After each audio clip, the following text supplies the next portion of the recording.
Mi bwana, naitwa Martha, ni single mother. Mimi nilipata mtoto wangu wa kwanza nikiwa kidato cha pili. Nikapata huyo mkaka alikuwa chuo, yeye anaitwa Bosco. Bosco hakuwa mwanaume wangu wa kwanza, lakini mimi namuhesabu kama wa kwanza kwa sababu ndiye mwanaume ambaye nilimpenda kupita maelezo, yani ndo mwanaume ambaye alinifanya nikajua hasa mapenzi ni nini. Nyuma niliwahi kuwa na wanaume wawili wakati tofauti. Nakumbuka nikiwa darasa la 7 ndo nilianza mahusiano na kakijana kamoja hivi.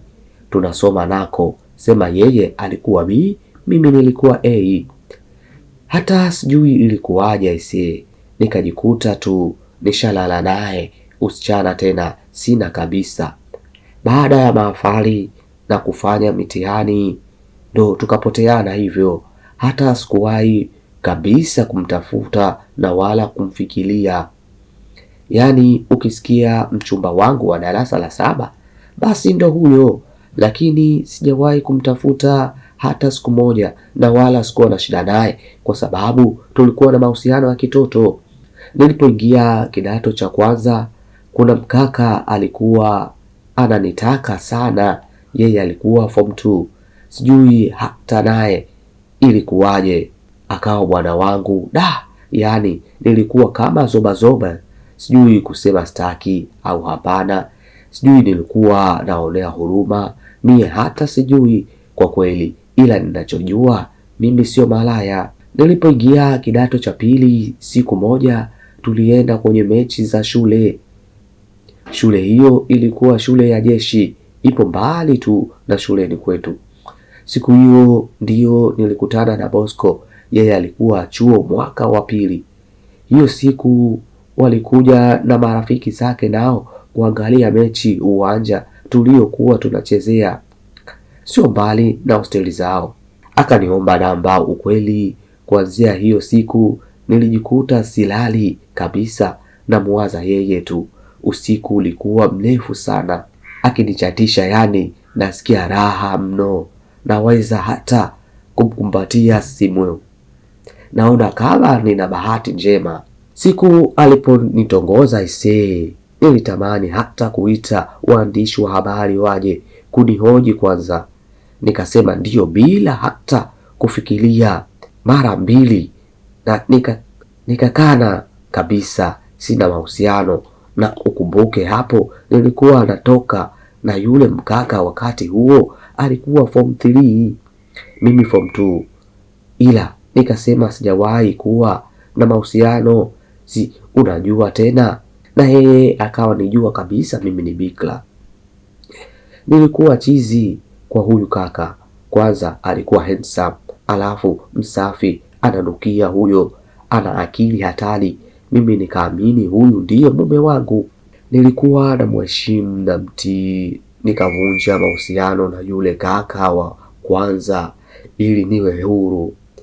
Bosco hata aseme ana shida gani au anashinda na mimi, saa 8 usiku walahi nitaamka kwenda kwenye penzi lake. Sikuona hatari yoyote kama hatari ya kumpoteza.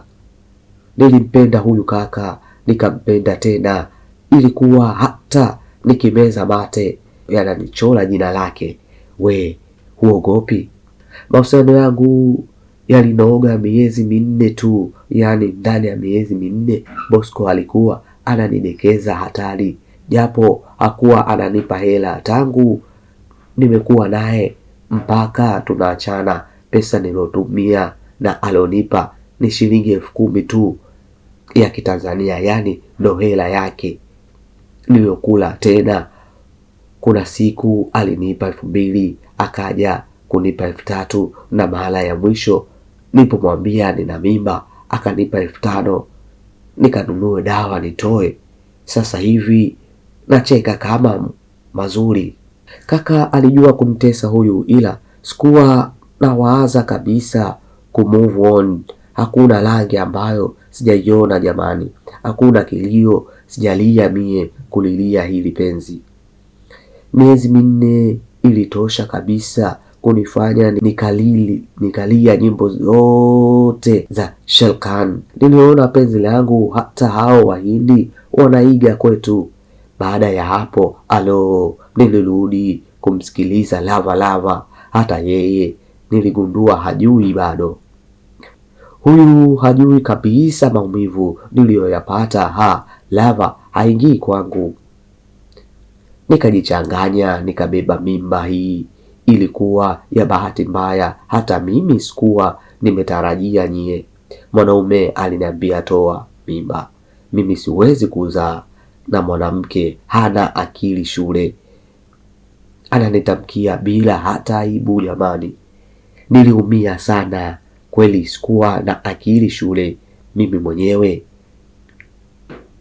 nimelelewa na single mother. Kwa habari za mama ni kwamba baba alikataa mimba na akamwambia atoe, akakataa. Mama alikuwa mfanyakazi tu wa ndani, kwa hiyo mimba ilikuwa ya bosi wake. Amepambana leo binti mkubwa, na mie narudia yale yale mama alivyojua nina mimba. Alivunjika sana moyo, ila hakunipiga wala kunifokea. Akaniuliza tu, baba wa mtoto yupo wapi? Nikamwambia amenipa hela nikatoe.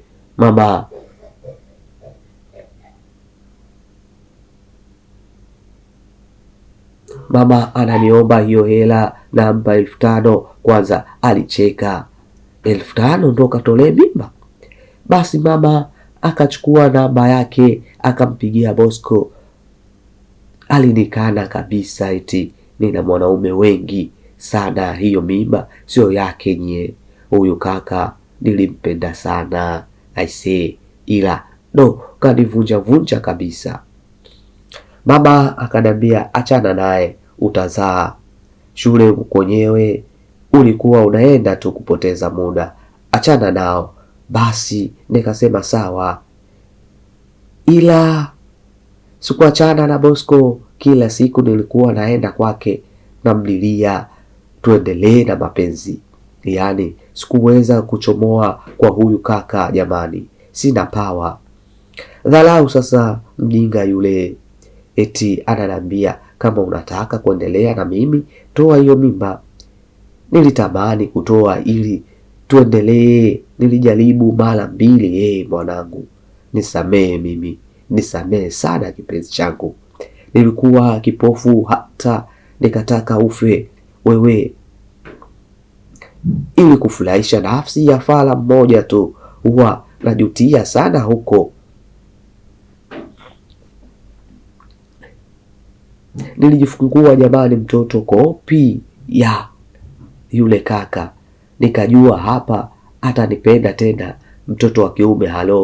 Nikampa taarifa ya kujifungua, akanambia tu hongera, yani kawaida tu. Niliumia, ila nikapotezea ile nimetoka tu 40, nikabeba mtoto. Labda alimuona walivyofanana atakubali. Wapi jamani, huyu kaka alitukana, akasema wewe na huyu mtoto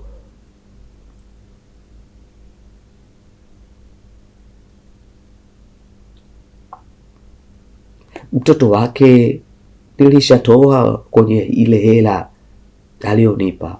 Nilirudi nyumbani, nililia sana, nililia kuliko hata mwanangu mwenyewe. Mama alinisema sana, kwa nini nimeenda huko, akanikanya sana niendelee na maisha yangu, niachane naye. Yani mama anavyoongea kirahisi kweli hivi, anajua mapenzi huyu kweli? Sidhani kama aliwahi kupenda, maana hata baba nahisi alimtumia kwa nguvu tu. Basi taratibu niliendelea na maisha yangu, japo mwanzo nilikuwa simpendi sana mwanangu. Yani nilijikuta namchukia kweli, naona kama balaa tu kwangu. Mama ndo alikuwa kama mtoto wake mie, hata kumnyonyesha mpaka nilazimishwe. Nyie mapenzi da! Nikikumbuka na baki tu kumshukuru Mungu. Kile kipande nilivuka salama kabisa na leo nimesimama. Ilichukua muda sana kumove on. Siwezi kuelezea yote, ila nimepita nikasimama upya.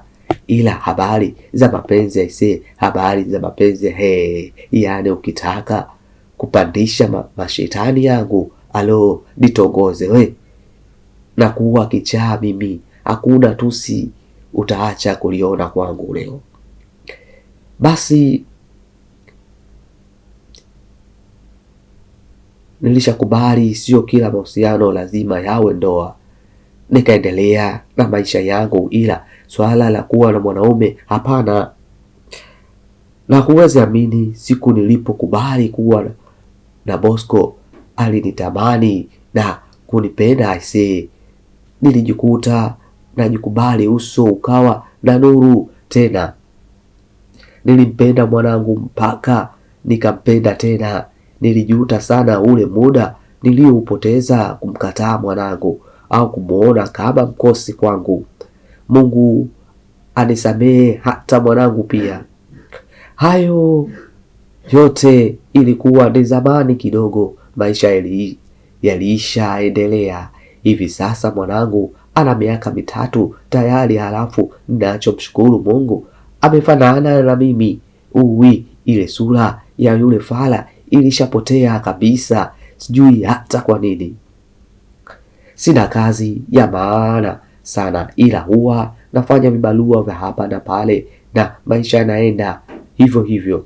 Huwa na posti zangu Facebook kwenye magrupu kibao kujitangaza, nafua, nafanya usafi za ndani.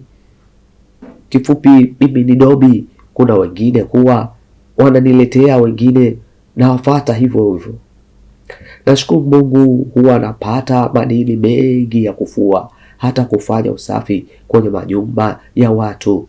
Uaminifu ndio huwa kipaumbele changu kikubwa. Basi bwana, kuna siku nilikaa kama wiki sijapata dili lolote, yani nimechalala ile mbaya. Nipo zangu nachezea simu, nikaona posti ya mtu anaomba dili za kufua. Nikaanza kupitia komenti.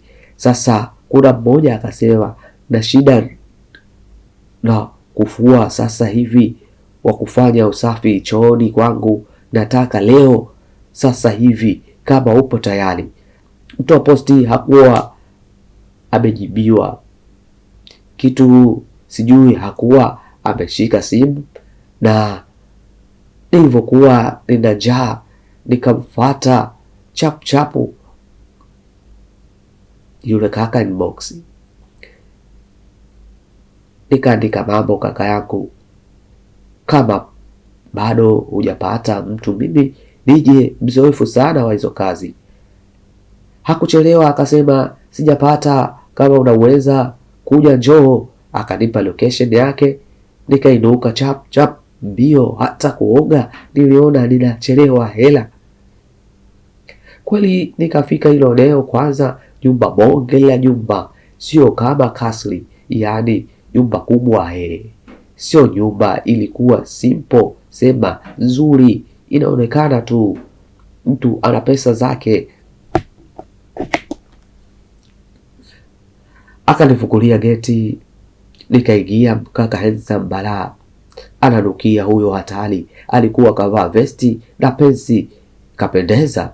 Akaniambia karibu sister, karibu ndani. Nikasema asante. Nikawa natembea huku na sita. Akaniambia yani nyumba za Wasimbe bwana, da karibu bwana, japo pachafu hivyo. Nyumba inasemwa chafu jamani. Kwetu nimefanya usafi asubuhi, lakini ukienda kule uje na hapa utasema kweli pachafu hatari. Akanambia mimi nataka unisafishie tu nyumba yangu kwa ujumla, na nguo ukifanya vizuri nitakupa na nitakupenda, nitakuwa mteja wako. Mimi nikacheka nikasema, hata usijali kabisa, nitafanya, utapenda. Basi nikaanza usafi wa nyumba, nikasafisha nyumba, ilikuwa kubwa, nikamaliza mpaka chooni, nikatoa nguo zilizokuwa nyingi ila sio chafu kabisa, wanavaa kishua sana hawa. Nikaanza kufua sasa. Nilikuwa nafulia chooni na choo kilikuwa ndani ya chumba chake. Baada ya kumaliza kufua sasa, nikaanza kudeki, nafuta yale maji. Wakati nimeinama na deki, ghafla nikasikia nimeshikwa kiuno. Nikainuka haraka, ile kwa kushtuka nageuka hivi, nikakutana na Romance. Nikarudi nyuma haraka, akanifata kwa kasi, akanibana ukutani. Mimi nilikuwa nimeegemea ukuta, akanishika kiuno, akaniangalia, macho yakalegea kama yanataka kuanguka. Nikabaki kutetemeka, naogopa, moyo unanienda mbio, huyu anataka kufanya nini? Kabla sijapata jibu, akanipa Romance, nikamsukuma. Yani hii ilikuwa vita ya kimya kimya. Kabla sijakaa sawa, jamani, akaniinua, akanitupia kitandani. Hey, ananibaka. Nikataka kupiga kelele, akaniziba mdomo. Ghafla akaanza kuninyonya kifua changu. Jamani we kaka, mimi ni single mother, ujue navyochukulia mapenzi. Mie nina miaka sijashiriki mapenzi, hata nilishindwa kabisa kuvumilia, nikajikuta naishiwa power. Yule kaka akaanza kufanya yake.